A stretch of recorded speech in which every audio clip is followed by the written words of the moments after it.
మీ మీద కేసు నమోదు చేస్తున్నాము, 41 CRPC నోటీస్ ఇస్తున్నాం మీకు అని. సరే అదేంటిది, అది ఏం పోస్టు అని అడగడం జరిగింది. అయితే ఇందులో 2 విషయాలు ఉన్నాయి.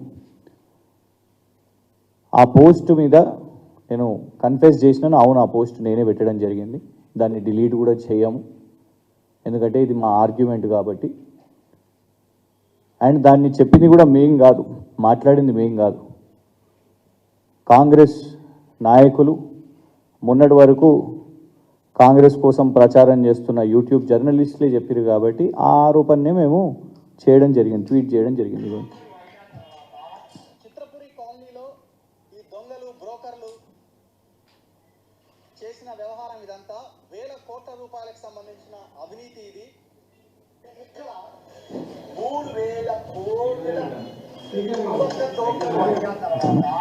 చిత్రపురి కాలనీలో ఈ దొంగలు బ్రోకర్లు ఒకరేమో యూట్యూబ్ జర్నలిస్ట్, వ్యవహారం ఇదంతా వేల కోట్ల రూపాయలకు సంబంధించిన అవినీతి. ఇది ఇక్కడ 3000 కోట్ల ఈయనేమో మొన్న కాంగ్రెస్ నుంచి ఎమ్మెల్యేగా పోటీ చేసిన ఫిరోజ్ ఖాన్ గారు 3000 కోట్ల చిత్రపురి సొసైటీలో భూదందా జరిగింది, అవినీతి జరిగింది అని వేసిన ఆరోపణ వారిదే. దాన్ని మీకు చూపెట్టిందే యాజ్ ఇట్ ఈస్ సోషల్ మీడియాలో పోస్ట్ చేసినాం, ఇప్పటి వరకు కూడా డిలీట్ చేయలేదు, దాన్ని డిలీట్ చేయబోము కూడా. ఎందుకంటే మాట్లాడింది నీ కాంగ్రెస్ పార్టీ లీడరు, మీరు ప్రమోట్ చేసిన యూట్యూబ్ జర్నలిస్టు, మరియు మీరు దానికోసం ఇవాళ ఇవ్వండి ఈ కేసు నమోదు చేస్తున్నట్టు నిన్న ఇచ్చిన 41 CRPC నోటీస్ సంతకం చేసినాను. కానీ ఎక్కడ కూడా నా పోలీసు వాళ్ళు నా మొబైల్ ఫోన్ని సీజ్ చేసినట్టు ఇందులో మెన్షన్ కూడా చేయలేదు. నిన్న అక్కడికి వెళ్ళిన తర్వాత కోఆపరేట్ చేసిన తర్వాత మొబైల్ ఫోన్ను జప్తు చేయడం జరిగింది. దానికి సంబంధించిన పాస్వర్డ్లు కూడా వాళ్ళు బలవంతంగా అడిగి తీసుకోవడం జరిగింది. ఇవాళ సీఎం కార్యాలయం నుంచి వాళ్ళు ఏమంటారంటే, సీఎం PRO గారు ఏమంటారంటే, ఇప్పుడు ఈ 3000 కోట్ల దాంట్లో ఈ చిత్రపురి సొసైటీలో కోశాధికారిగా కమిటీలో అనుముల మహానందరెడ్డి గారని రేవంత్ రెడ్డి గారి కుటుంబ సభ్యులు వారి సోదరులు ఉన్నారు. ఇదిగోండి ఇది court document. Anumula Mahanandareddy treasurer of cine workers society. ముఖ్యమంత్రి గారి కార్యాలయం నుంచి ఏమంటారంటే, అసలు ఇక సంబంధమే లేదు, మాకు ఆయన ఎవరో తెలియదు, మేము ఆయన ఎప్పుడూ చూడలేదు అనేసి వారిది వాదన. మరి చూడందే ఈ ఫోటో ఎట్లొస్తుంది? మీకు అసలు పరిచయమే లేకపోతే, ఆయనను ఎప్పుడు కలవనే పోతే, అసలు మీకు ఆయన ఎవరో తెలియకపోతే మేము ఛాలెంజ్ చేస్తున్నాం, వస్తారా రేవంత్ రెడ్డి గారు కోర్టుకి ఈ ఫోటోను ప్రూవ్ చేస్తారా? ఏం కేసు వేసినా హైకోర్టుకి వెళ్దామా, సుప్రీంకోర్టుకి వెళ్దామా, ఏ కోర్టుకైనా వెళ్దాం. This is Yanumala Mahananda Reddy, treasurer of, మీ కాంగ్రెస్ నాయకులు చెప్తున్నట్టే 3000 కోట్ల చిత్రపురి సొసైటీలో భూదందాలు చేస్తున్న దానికి కోశాధికారి అయిన యనుమల మహానందరెడ్డి గారితో యనుమల రేవంత్ రెడ్డి గారు కనిపిస్తున్నారు మీకు ఈ చిత్రపటంలో. సంబంధం లేకుండానే ఇట్లా ఇదంతా అనేది ఇది మేము ప్రశ్నించినందుకు, ఇవ్వండి మేమే కాదు, ఇవ్వండి ఇది చిత్రపురి సాధన సమితి వాళ్ళు గవర్నర్ గారికి సోషల్ మీడియా మాధ్యమంలో, ఎందుకంటే మొన్నటి వరకు ఫార్మర్ గవర్నర్ తమిళసాయి గారు వారు సోషల్ మీడియాలో చాలా యాక్టివ్గా ఉండే కదా, వారికి ట్వీట్ చేసింది చిత్రపురి సాధన సమితి వాళ్ళు, 3000 కోట్ల కుంభకోణం చిత్రపురిలో ఉంది, ఫలానా కేసులు కూడా మేము చిత్రపురి సొసైటీ మీద మేము కేసులు వేసినామని ఆ సెక్షన్స్ కూడా ఇందులో మీకు మెన్షన్ చేసి ఉన్నాయి. మేము దీన్ని ప్రశ్నించినందుక ఇవాళ మీరు మా మీద కేసు వేసి మా ఫోనును జప్తు చేయడానికి కారణం ఇదా? ఎందుకంటే రేవంత్ రెడ్డి గారు ఒకవేళ నిజంగానే ఫోన్లే జప్తు చేయాలని అనుకుంటే ఫస్ట్ అసలు ఫోన్ ఉండొద్దంటే రేవంత్ రెడ్డి గారి దగ్గర ఫోన్ ఉండొద్దు. అప్పట్లో మీరు గమనిస్తే బయోడైవర్సిటీ ఫ్లైఓవర్ మీద అక్కడ ఒక యాక్సిడెంట్ అయితే ఆయన పేరు ఇంటి పేరు కల్వకుంట్ల అని ఉన్నందుకు దాన్ని ముడిపెట్టి ఇక ప్రచారమే ప్రచారం కాంగ్రెస్ వాళ్ళు మొత్తం కూడా, వీరు కేటీఆర్ గారు బంధువు, కేసీఆర్ గారు బంధువు అని. ఏమైంది? కేవలం అది ఒకటే కాదు, సెక్రటేరియట్ కింద నిజాం నగలున్నాయి, వజ్రాలున్నాయి, వాటిని అన్నిటిని కూడా దోచుకుంటున్నారు అని రేవంత్ రెడ్డి గారు ఆరోపణ చేసిర్రు అప్పట్లో. అయ్యోండి, హైకోర్టు చెప్పింది, Telangana high court dismisses rumours of treasure trove in old secretariat building.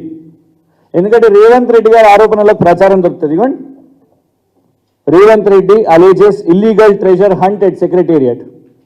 మరి దీనికోసం గతంలో మా ప్రభుత్వం ఉన్నప్పుడు రేవంత్ రెడ్డి గారు ఫోన్ సీజ్ చేసిరా? ఎవరిదైనా ఫోన్ సీజ్ చేసిన మా దునియా ఫేక్ న్యూస్లు, దుష్ప్రచారాలు. ఇవ్వండి, 10,000 కోట్ల కోవిడ్ కాంట్రాక్ట్ డ్రగ్ కేటీఆర్ గారి బావమరిదికి అని రేవంత్ రెడ్డి గారి స్టేట్మెంట్.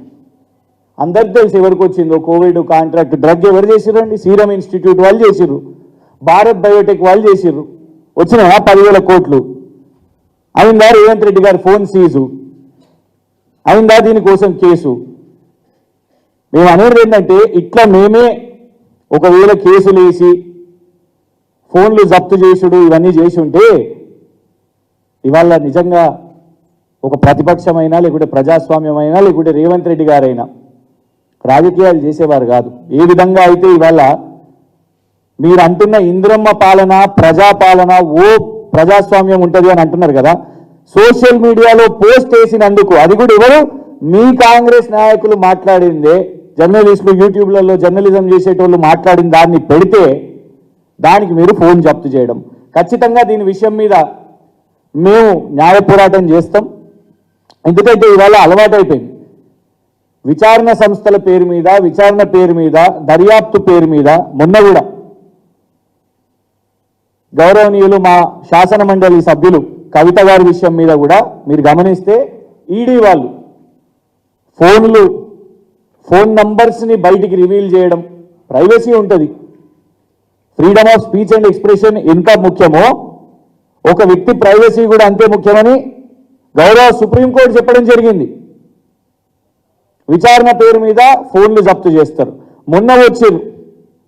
మొన్న రేడుకు వచ్చినప్పుడు అందరు సహకరించారు, కానీ పిఆర్ఓలు ఎవరండి? గతంలో జర్నలిస్టులుగా పనిచేసిన వాళ్ళే రాజకీయ నాయకుల దగ్గర వాళ్ళు పిఆర్ఓలుగా ఉంటారు. వాళ్ళే కూడా మొబైల్ ఫోన్లు జప్తు చేయడం, దాంట్లోకి వెళ్ళి డేటాని తీసుకోవడం ఉందా? చట్టపరంగా మీకు అనుమతి ఉందా? లేదు. ఎందుకు చెప్తాను, ఇగోండి, సుప్రీంకోర్టు ఆర్డర్స్ ప్రకారం సర్క్యులేషన్ ఆఫ్ గైడ్ లైన్స్ ఇచ్చింది. సుప్రీంకోర్టు గైడ్ లైన్స్ ఇచ్చింది. సీజర్ ఆఫ్ డిజిటల్ డివైజెస్ అనేది జ్యుడిషియల్ వారెంట్ ఉంటేనే చేయాలి అని ఇలా చాలా స్పష్టంగా ఉన్నది. జ్యుడిషియల్ వారెంట్ ఉంటేనే మీరు ఎవరిదైనా మొబైల్ ఫోను జప్తు చేయాలని. దానికోసం 5 గోల్డెన్ పాయింట్స్ ఇచ్చింది. ప్రత్యేకంగా ఈ కేసు వేసింది కూడా జర్నలిస్టులే. దేశవ్యాప్తంగా ఢిల్లీ కేంద్రంగా ఉన్న జర్నలిస్టులు సుప్రీంకోర్టును ఆశ్రయించినప్పుడు ఇట్లా పోలీస్ వాళ్ళు, ఈడీలు వాళ్ళందరూ కూడా మొబైల్ ఫోన్స్ తీసుకుంటున్నారు, సిస్టమ్స్ తీసుకుంటున్నారు అన్నప్పుడు చాలా కీలకంగా చెప్పింది, మీ దగ్గర నంబర్ 1 జ్యుడిషియల్ వారెంట్ ఉంటేనే మీరు ఫోన్ జప్తు చేయాలి. నిన్న జ్యుడిషియల్ వారెంట్ ఇచ్చిరా? నాకు ఇవ్వలేదు. ఎలాంటి కోర్టు నుంచి వారెంట్ లేదు, కేవలం ఒక 41 సిఆర్పిసి నోటీస్ తప్ప. ఇందులో కూడా ఏమనున్నది 41 సిఆర్పిసి నోటీస్లో? You will not tamper with the evidence అని ఉన్నది. ట్యాంపర్ ఎక్కడదండి?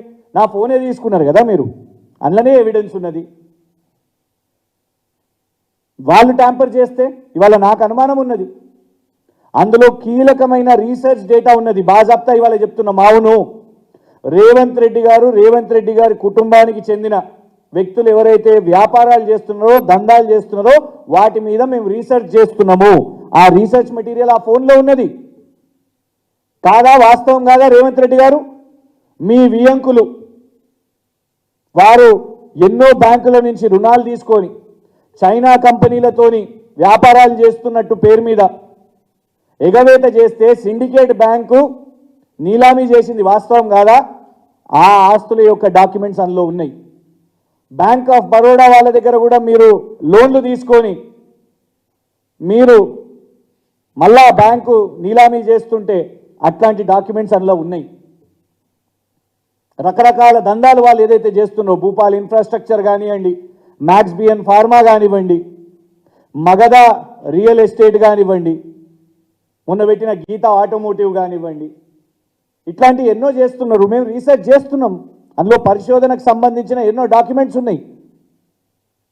అదానీకి సంబంధించిన ఏదైతే వ్యాపారాలు ఉన్నాయో ఆ ఫోన్లో డాక్యుమెంట్స్ ఉన్నాయి, వేల పీడిఎఫ్లు ఉన్నాయి.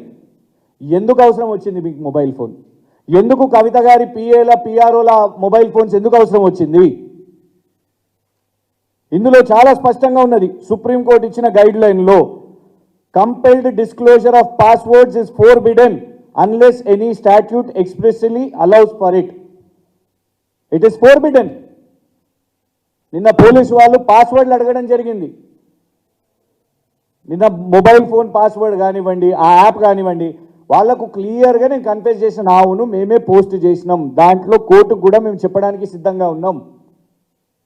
3,000 కోట్ల కుంభకోణం అని పేపర్లలో మీడియా వాళ్ళు రాసిర్రు.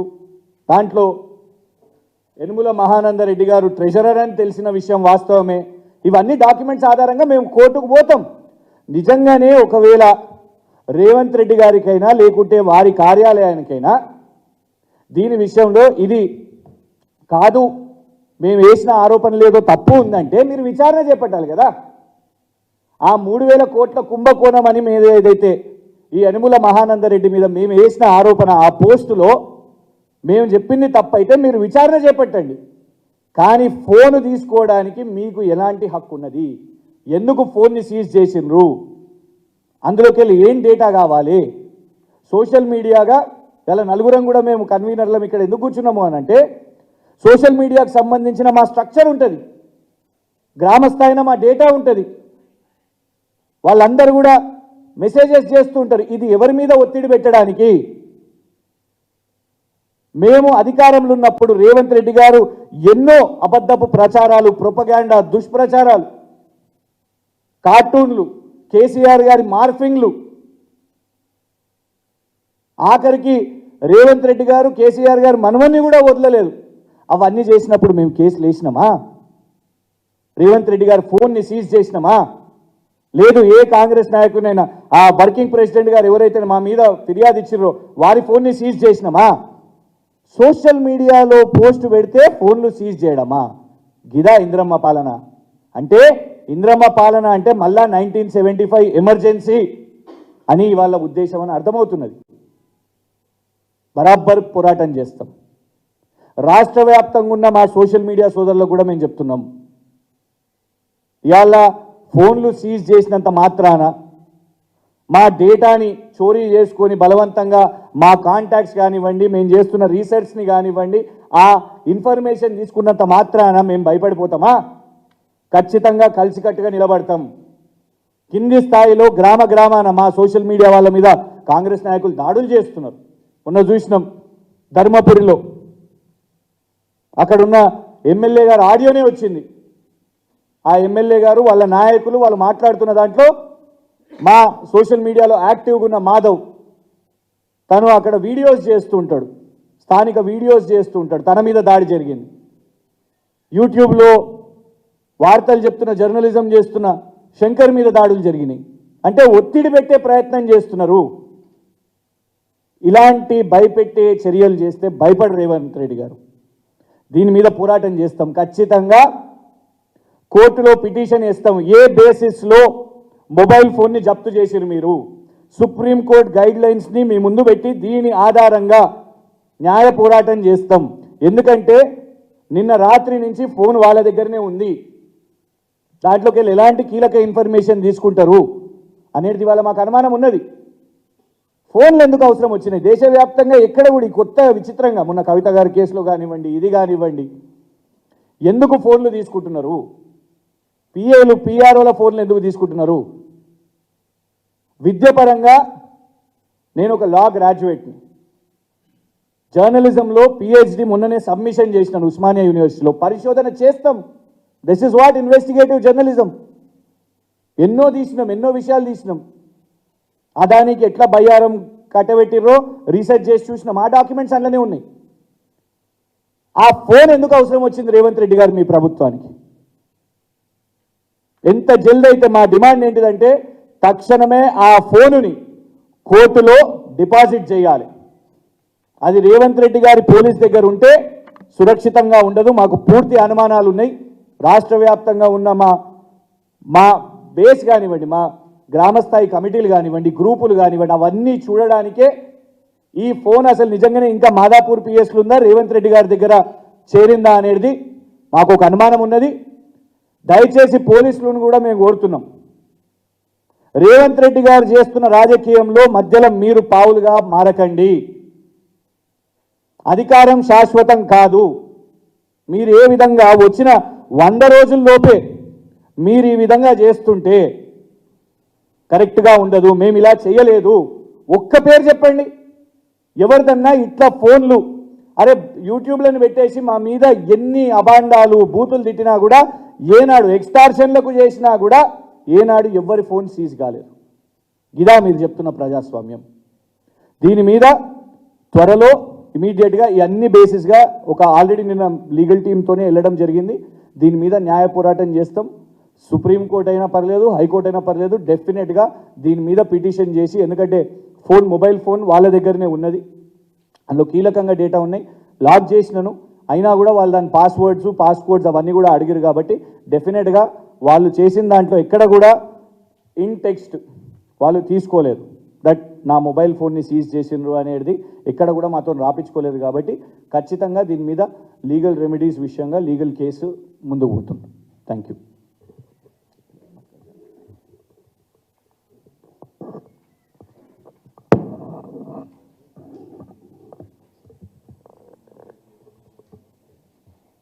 ఎలక్ట్రానిక్ ప్రింట్ మీడియా మిత్రులందరికీ నమస్కారం. నిన్న BRS party social media state convener నా సహచరుడు కృషాంక్ గారిని పోలీస్ స్టేషన్కి పిలిచి మీకు నోటీస్ ఇవ్వాలని పిలిచి, ఒక సోషల్ మీడియా పోస్ట్ పైన నోటీస్ ఇస్తామని పిలిచి ఆయన ఫోన్ సీజ్ చేయడం అనేది ఏదైతుందో దాన్ని మా సోషల్ మీడియా వింగ్ తరఫున, పార్టీ తరఫున తీవ్రంగా ఖండిస్తున్నాం. ఈరోజు ఒక రాష్ట్ర కన్వీనర్గా ఉన్న సోషల్ మీడియా రాష్ట్ర కన్వీనర్ ఫోన్ సీజ్ చేస్తే గ్రామ స్థాయి నుంచి, మండల స్థాయి నుంచి, నియోజకవర్గ రాష్ట్ర స్థాయి వరకు అందరూ కూడా భయపడి సోషల్ మీడియాలో పోస్టులు పెడతారని మీరు అనుకుంటే అది పొరపాటు. మేము కేసీఆర్ గారి నాయకత్వంలో ట్రైనింగ్ అయిన వాళ్ళం, ఉద్యమాల నుంచి వచ్చిన వాళ్ళం. ఇలాంటి చిల్లర వాటికి మేము భయపడే వాళ్ళం కాదు. రేవంత్ రెడ్డి గారికి కానీ, కాంగ్రెస్ పార్టీకి కానీ ఈ సందర్భంగా తెలియదలుచుకున్నది ఏంటంటే, 10 సంవత్సరాలు మేము అధికారంలో ఉన్నాం. 10 సంవత్సరాల్లో ఎన్నోసార్లు ఎంతోమంది మా ముఖ్యమంత్రి పైన కానీ, మా మంత్రుల పైన కానీ ఎన్నోసార్లు సోషల్ మీడియాలో చిల్లర పోస్టులు పెట్టినా కూడా మేము కేసులు ఫైల్ చేసినాం. అట్లే మా మీద కేసులు ఫైల్ అయినాయి.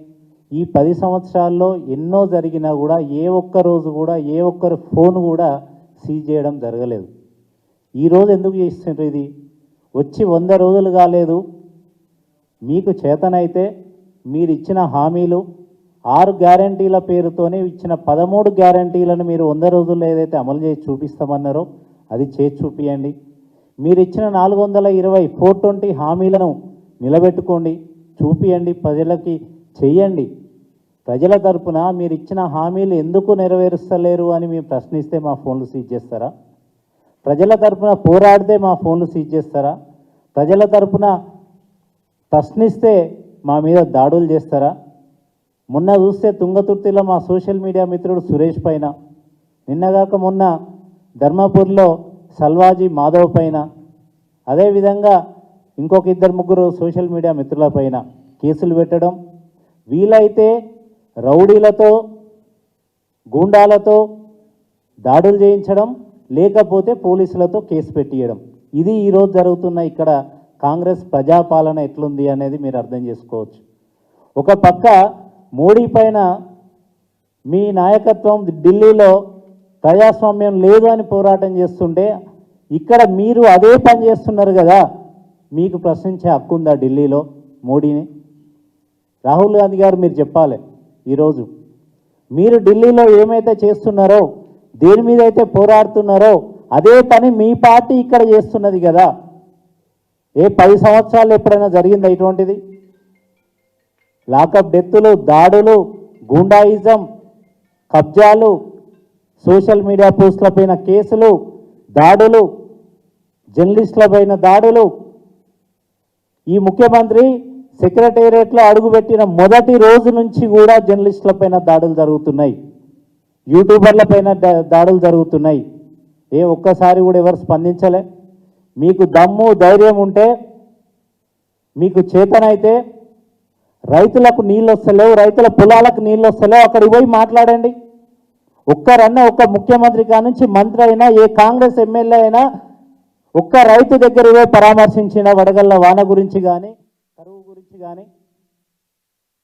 ఈ చిల్లర పనులు మానేసి మాకు ప్రతిపక్ష హోదా ఇచ్చారు ప్రజలు, ప్రతిపక్ష హోదాలో ప్రజల తరఫున ప్రశ్నించే హక్కు మాకున్నది, అదే పని మేము చేస్తున్నాం. మాకు ప్రజలు ఏ హోదా అయితే ఇచ్చారో దానికి కట్టుబడి మేము పనిచేస్తున్నాం, ప్రజల తరఫున పోరాడతాం, ప్రజల తరఫున ప్రశ్నిస్తాం. ఈ దాడులకి, రౌడీజానికి, పోలీస్ కేసులకి భయపడేటోళ్ళం కాదు. ఈ సందర్భంగా ఒక రాష్ట్ర కన్వీనర్ ఫోన్ సీజ్ చేసి భయపెట్టాలని చూస్తే ఏదో social media, BRS social media సైనికులందరూ భయపడతారు అనుకుంటే మీ పొరపాటు అది. ఎవ్వరు కూడా భయపడరు. ఇంకా రెట్టించిన ఉత్సాహంతో మేము మీ పైన పోరాటం చేస్తాం. ఖచ్చితంగా మీరు ఇచ్చిన హామీలన్నీ నెరవేర్చే వరకు కూడా ఖచ్చితంగా మీ మీద ప్రశ్నిస్తూనే ఉంటాం, ప్రజల తరఫున పోరాడుతూనే ఉంటాం. ఇలాంటి చిల్లమల్లర వాటికి మేము భయపడేటోళ్ళం కాదు. ఈరోజు చెప్తున్నా, ఇప్పటి వరకు మా కృష్ణ గారు చెప్పినట్టు 10 సంవత్సరాల్లో మీరు చేసిన ఆరోపణలు కానీ, మీరు పెట్టిన సోషల్ మీడియా పోస్టులు కానీ, ఇప్పుడు కూడా గత 2-3 రోజుల్లో కూడా మీరు మీ పార్టీ హ్యాండిల్ నుంచి ఏదైతే కాంగ్రెస్ పార్టీ హ్యాండిల్ నుంచి కానీ, బీజేపీ పార్టీ హ్యాండిల్ నుంచి కానీ మా కేసీఆర్ గారి కుటుంబాన్ని దూషిస్తూ మీరు పెట్టిన పోస్టుల మీద మేము కేసు పెడితే ఆ పార్టీ అధ్యక్షుల ఫోన్లు సీజ్ చేస్తారా మీరు? కాంగ్రెస్ పార్టీ హ్యాండిల్ నుంచి పెట్టిన పోస్ట్ మీద నేను కేసు పెడతా, పార్టీ ప్రెసిడెంట్గా, పిసిసి ప్రెసిడెంట్గా ఉన్న రేవంత్ రెడ్డి గారి ఫోన్ సీజ్ చేస్తారా? బీజేపీ పార్టీ హ్యాండిల్ మీద పెట్టిన పోస్ట్ మీద మేము కేసు పెడతాం, బీజేపీ పార్టీ రాష్ట్ర అధ్యక్షుడైన కిషన్ రెడ్డి గారు ఫోన్ సీజ్ చేస్తారా? ఈ సంస్కృతి ఉందా? అసలు ఫోన్ సీజ్ చేసే రైట్ మీకు ఎక్కడిది? పోలీసులకు కూడా, డీజీపీకి కూడా నేను విజ్ఞప్తి చేస్తున్నా ఈ సందర్భంగా, ఎవరికి కూడా అధికారం శాశ్వతం కాదు. 10 సంవత్సరాలు మేమున్నాం, ఇప్పుడు మీరుండొచ్చు, రేపు ఇంకొకరు ఉండొచ్చు, ఆ తర్వాత ఇంకొకరు ఉండొచ్చు, కానీ అధికారాన్ని దుర్వినియోగం చేయొద్దు. మేము పాలనలో ఉన్నప్పుడు ఎట్లయితే చేసారో ఇప్పుడు కూడా అట్లే చేయండి, కేసులు పెట్టండి, కోర్టుకు పంపండి, కోర్టులో చూసుకుంటాం ఎవరిది తప్పో ఎవరిది ఒప్పో. కానీ ఇలాంటి చిల్లర పనులు చేయొద్దని పోలీసులకు కూడా విజ్ఞప్తి చేస్తూ, వాళ్ళకి మీ అధికారాన్ని వాళ్ళ కోసం దుర్వినియోగం చేసుకోకండి. ఉన్నది వాళ్ళు ఉండేది కొద్ది రోజులే, కానీ మీ అధికారం ఎంతో కష్టపడి తెచ్చుకున్న జాబులు. రేపు పొద్దున మేము కోర్టుకు పోయిన తర్వాత మీ పరిస్థితి ఏందో మీరు కూడా ఆలోచించుకోండి అని ఈ సందర్భంగా విజ్ఞప్తి చేస్తున్నాను. ఒక పక్క కేంద్రంలో బడా నిఘా సంస్థలను వాడుకొని వాళ్ళు ఫోన్లు సీజ్ చేస్తారు. ఇక్కడ చోటా సంస్థలను వాడుకొని, నిఘా సంస్థలను వాడుకొని, పోలీస్ సంస్థలను వాడుకొని మా ఫోన్లు సీజ్ చేస్తున్నారు. చోటే బాయ్ ఇద్దరు కూడా ఒక సంస్థలో ట్రైనింగ్ అయ్యి ఒకటే పని చేస్తున్నవారు. ఈ ఇద్దరి లక్ష్యం కూడా ఒకటే, కేసీఆర్ ఆనవాళ్ళు లేకుండా తెలంగాణలో చేయడం ఒకటి, బీఆర్ఎస్ పార్టీని లేకుండా చేయడం కోసం. ఈ 2 పార్టీలు ఢిల్లీలో కొట్లాడుకున్నా కూడా తెలంగాణ రాష్ట్రంలో మాత్రం 2 పార్టీలు కలిసి పనిచేస్తున్నాయని చెప్పడానికి ఇవన్నీ కూడా నిదర్శనం. మొన్న చూస్తే మీరు ఈడీ కానీ ఇంకోటి కానీ ఆ సంస్థలు వచ్చి కవితక్కని, వారి పిఏని, పిఆర్ఓల ఫోన్లు సీజ్ చేయడం, ఇక్కడ చూస్తే పోలీసులను అడ్డం పెట్టుకొని మా ఫోన్లు సీజ్ చేయడం, ఇవన్నీ కూడా మీరు ఎంత బెదిరించినా కూడా బీఆర్ఎస్ పార్టీ అనేది ఎప్పటికీ పోదు. కేసీఆర్ గారు భయపడేటోడు కాదు, కేసీఆర్ గారి సైన్యంగా ఉన్న మీ ఎవరం కూడా భయపడేటోళ్ళం కాదు. దీన్ని మీరు గుర్తుంచుకోవాలని ఈ సందర్భంగా తెలియజేస్తూ మీ అందరికీ కూడా ధన్యవాదాలు తెలియజేస్తున్నా. జై తెలంగాణ.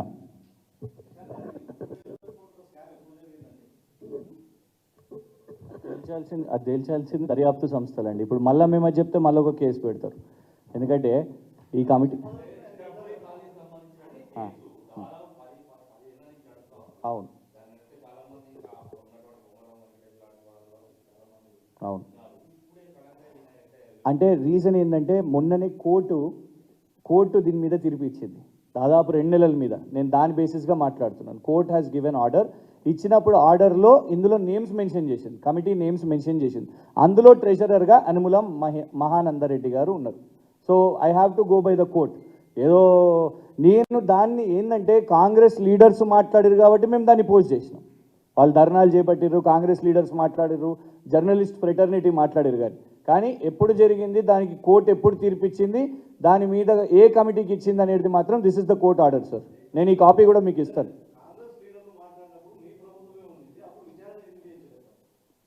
సారీ, ఓకే సార్, ఇది కోర్టులో విచారణ జరుగుతున్నది 2021-22 నుంచి, దానికంటే ముందు నుంచే. ఏ ప్రభుత్వం ఉన్నది సార్ దానికంటే ముందు? ఇక్కడనే చాలా క్లియర్గా మెన్షన్ చేసి ఉన్నది, dated 2021. In fact show cause notice dated 19th August 2021 to the 5 managing committee members of the present elected committee of the society. ఎవరి ప్రభుత్వం ఉన్నది సార్ అప్పుడు? మా ప్రభుత్వమే ఉన్నది కదా. Simple as that. నేను అనేది ఏంటంటే సార్, అందులో ప్రభుత్వ మెంబర్లు ఏమన్నా ఉన్నారా? లేరు. ఆ కమిటీ ఏదైనా చేసిందంటే మేము ప్రభుత్వంగా సపోర్ట్ చేయలేదు. మేము కోర్టులో జరిగే ఏదైతే దర్యాప్తు ఉన్నదో కోర్టు అది చేసుకున్నది. వాళ్ళు ఇచ్చిన తీర్పు కూడా అది ఉన్నది.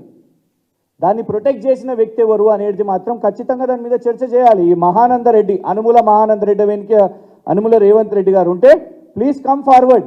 మా ఫోన్ సీజ్ చేసే బదులు దర్యాప్తు చేయండి, అందులో నిజానిజాలు బయటపడతాయి. ఆ 3,000 కోట్ల దాంట్లో కోర్టు చెప్పిన దాంట్లో, నేను కూడా చెప్తలేను, నా సొంత కవిత్వం కాదు, honourable high court of Telangana state చెప్పిన దాంట్లో మహానందరెడ్డి పేరు ఇక్కడ ఇన్వాల్వ్ అయి ఉన్నది కాబట్టి, కోర్టు చెప్పింది కాబట్టి ఖచ్చితంగా మీరు విచారణ చేపట్టండి. దానికి అసోసియేషన్ మీద ఉందా లేదా, రేవంత్ రెడ్డి గారిది ఉందా లేదా. మా ఫోన్ సీజ్ చేస్తే దాంతో వచ్చే లాభం ఏంటి సార్? మా ఫోన్ సీజ్ చేస్తే ఏం లాభం వస్తుంది చెప్పండి? ఏముంటాయి? నేనే చెప్తున్నా, ఖచ్చితంగా ఇట్లాంటి ఎన్నో ఫైల్స్ ఉంటాయి. ఈ ఫైల్సే ఉంటాయి, ఆ రీసెర్చే ఉంటుంది. కేటీఆర్ గారు ఎప్పుడో చెప్పారు, మేము షాడోగా చేస్తాం, అది మా బాధ్యత. ప్రతిపక్షంగా మా బాధ్యత ఏంటిదంటే ప్రజల అంశాలు వచ్చినప్పుడు ఎందుకు సార్, ఉదాహరణ చెప్తా మీకు. ప్రజాభవను బుల్లెట్ ప్రూఫ్ ఉన్నది, బంగారం ఉన్నది, బాత్రూమ్లు ఉన్నాయని అన్నారు. ఏమైంది? మొన్న దోమల టెండర్ వేసారు. బుల్లెట్ ప్రూఫే అయితే దానికి దోమల మెషిన్ టెండర్ అవసరం వస్తుందా? అట్లాంటి డాక్యుమెంట్ కూడా ఉన్నది అందులో, అట్లాంటి టెండర్ డాక్యుమెంట్స్ కూడా ఉన్నాయి అందులో. ప్రతి ఒక్కదాన్ని మేము ట్రాక్ చేస్తున్నాం. We're studying everything as a shadow cabinet. ఈ ప్రభుత్వం చేసిన 420 ప్రామిసెస్, 420కి సంబంధించిన పీడిఎఫ్లు కూడా ఉన్నాయి ఆ ఫోన్లో, మొబైల్ ఫోన్లో. సో మా రిక్వెస్ట్ ఏంటంటే కోర్టు చెప్పిన ప్రకారంగానే మేము మాట్లాడుతున్నాం. ఈ ఆధారాల ప్రకారంగానే చిత్రపురి సొసైటీ వాళ్ళు చేస్తున్న పోరాటంగా ఆధారంగా మాట్లాడుతున్నాం. అందులో ఎవరు ఇన్వాల్వ్డ్ ఉన్నా కూడా as a honourable chief minister Revanth Reddy గారు బాధ్యత గల పదవిలో ఉన్నారు కాబట్టి, మరి మీతో ఇవ్వండి, ఈ మహానందరెడ్డి గారికి సంబంధం ఉందా లేదా విచారణ చేపట్టండి సార్. బయటికి రండి. మేము అడిగింది కూడా అదే కదా. 3,000 కోట్ల కుంభకోణం అని అన్నారు. 3,000 కోట్ల ఇంకెక్కువనా మాకు తెలియదు. దీనికి పరిష్కారం నా ఫోన్ సీజ్ చేయడం కాదు. నా రిక్వెస్ట్ మళ్ళీ చెప్తున్నా, ఆ మొబైల్ ఫోన్ని ఇమ్మీడియట్గా ఆనరబుల్ కోర్టు దగ్గర డిపాజిట్ చేయండి. అది రేవంత్ రెడ్డి గారి దగ్గర ఉన్నదో, పోలీసు ఉన్నతాధికారుల దగ్గర ఉన్నదో, ఇంకా మాదాపూర్ పోలీస్ స్టేషన్లోనే ఉన్నదో మాకు ఐడియా లేదు. Thank you. సునీల్ కనుగోలు దగ్గర ఉన్నదో, వాళ్ళ స్ట్రాటజిస్ట్కి ఇచ్చిర్రు, అది కూడా తెలియదు. యా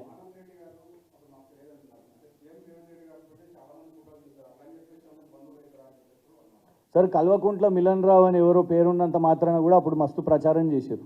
నేను అందుకే అన్నా కదా, రేవంత్ రెడ్డి గారు కూడా చాలా ప్రచారాలు చేశారు. మేము అనేది ఏంటంటే ఉందా లేదా, సంబంధం ఉందా లేదా, రేవంత్ రెడ్డి గారు సమాధానం చెప్పాలి. మేము ఒకవేళ తప్పుడు ప్రచారమే చేస్తే మీరు అది విచారణ చేయండి, మా మీద విచారణ చేపట్టండి.